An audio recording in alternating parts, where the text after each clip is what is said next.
Partai Nasional Indonesia. Pembentukannya dilatar belakangi karena mulai muncul banyaknya partai politik dengan berbagai ideologi. Hal ini yang membuat muncul inisiatif untuk mendorong pembentukan partai politik berhaluan nasionalis, karena dianggap bisa menyatukan perbedaan-perbedaan tersebut. Dalam catatan Soekarno, ada beberapa orang yang berkumpul di sebuah rumah di Regesweg nomor 22 di Jalan Dewi Sartika, Bandung, pada malam 4 Juli 1927. Yakni tanggal berdirinya PNI. Kelompok ini bercikal bakal dari Algemeen Study Club yang didirikan oleh Soekarno. Ketujuh orang tersebut antara lain Sunaryo, Ishak Cokro Hadisuryo, Sartono, Budiarto Martoatmojo, Samsi Sastrawidagdo, Dr. Cipto Mangunkusumo, dan Soekarno sendiri. Awalnya PNI adalah Perserikatan Nasional Indonesia, baru berubah menjadi partai setahun kemudian. Partai Komunis Indonesia adalah partai komunis terbesar yang dipimpin oleh DNID. Pada awalnya, partai yang unggul di dalam bidang politik di Indonesia.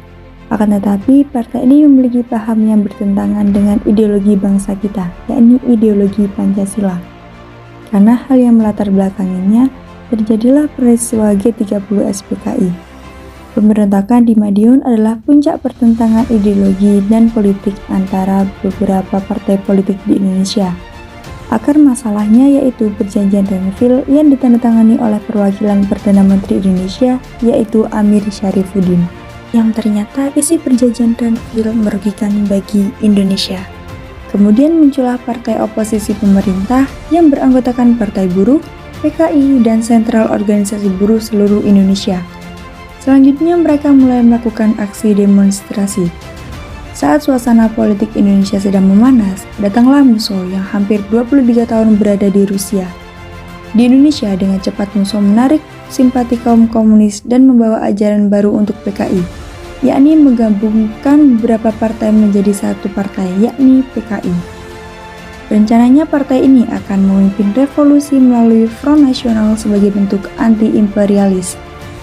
Tanggal 30 Agustus 1948, Musso diangkat menjadi ketua PKI.